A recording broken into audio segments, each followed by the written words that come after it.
Now in Denver, in just a few weeks, December 4th, in fact, 3 new school board members will be sworn in. And as we discussed last week, all 3 supported by the Denver Teachers Union. Scott Balderman will now represent District 1. Brad Lervick will represent District 5, and Tay Anderson becomes the youngest elected official in Denver, winning the at-large seat. And Tay Anderson is joining us here today. So first and foremost, congratulations. This must be very exciting for you. Thank you. It's an honor to serve Denver students and teachers, and just looking forward to getting to work. So, but you have been serving Denver students. Tell us about this transition that you're in right now. Yeah, currently I work for DPS. I started off as a paraprofessional, straight out of high school, working at University Park Elementary, and then most recently I've been working in restorative practices at North High School. And unfortunately, I have to give up my paid job in DPS to serve as a volunteer role for the Denver Public Schools Board. So you graduated from Manual High School.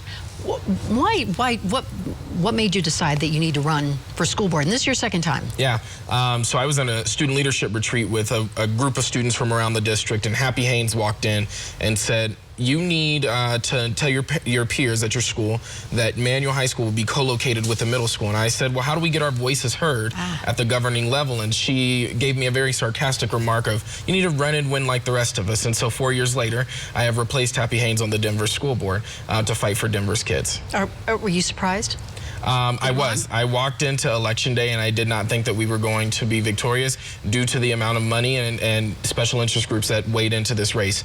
But I'm glad that Denver voters were able to see past glossy mailers and to say that we need bold, ethical, and transparent leadership. Okay, so what does that mean? What are your priorities? Yeah, so for me, I'm really fighting for more accountability and transparency for taxpayers to understand where their money is going in our school system. A livable wage for all of our teachers, but not just our teachers, but for every Denver employee. Our paraprofessionals that earn $13.61, they have to be paid a livable wage. And then finally, fighting for equity among students. We're going to be introducing a resolution on my first board meeting to mandate that all Denver schools have a gender X restroom to respect the rights of every student, and we're not forcing them to go into gender conforming restrooms anymore. So you've already been meeting with other school board members to figure out what to do that first night? Yes.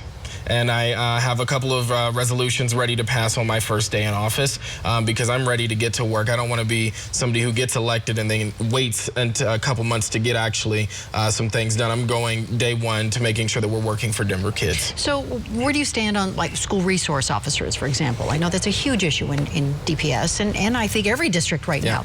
Yeah, so I'm not a fan of school resource officers. I strongly believe that we need to have more mental health supports, more restorative justice opportunities, and full-time nurses, full-time social workers before we start saying we need law enforcement officers to stand guard at our schools. We know that right now that our broken gun laws in this country have led to some of the worst shootings that we've seen in our society. And so the way to curb that is not by adding more cops and guns in schools, is by making sure that every school is equipped with those resources that I mentioned earlier. So restorative justice, what do you mean by that?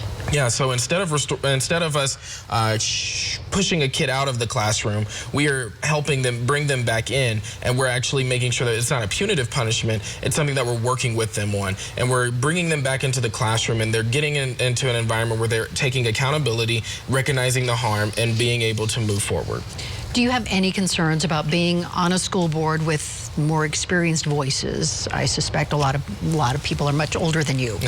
There are a lot of people that may have more wisdom, but I'm probably the most experienced board member that we've ever elected. I understand what it means to be a Denver student, understands what it means to be a Denver educator, and those are two things that we have lacked on this Board of Education. We need somebody, when we're talking about policy, that understands what it means to sit in those seats as a kid. We need somebody that understands what it means to walk those halls as an educator. So I'm walking into this role as somebody who's going to come with more experience than anybody on the board right now. And people may have held titles in political office before me, but I'm coming in and saying that it's time that we get to work for kids and get what's best for business. So you're leaving your job at North. Yes.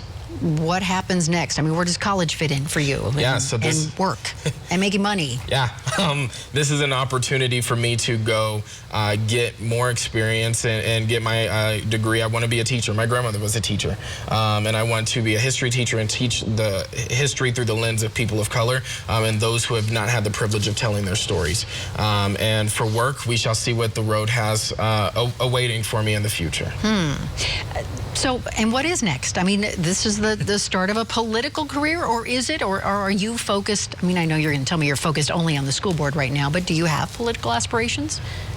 Right now I'm focused on Denver kids. However, if the voters of Colorado or Denver ask me to do something differently, after I serve my 8 years on the Denver School Board, I'm committed to going back to being a teacher. And so running for political office right now is not in my future, at least for the next, unless it's my re-election. It's not going to be in my future for at least the next couple of years moving forward. Tay Anderson, the newest member of the Denver School Board. Congratulations and good luck to you. Thank you. Appreciate you being here.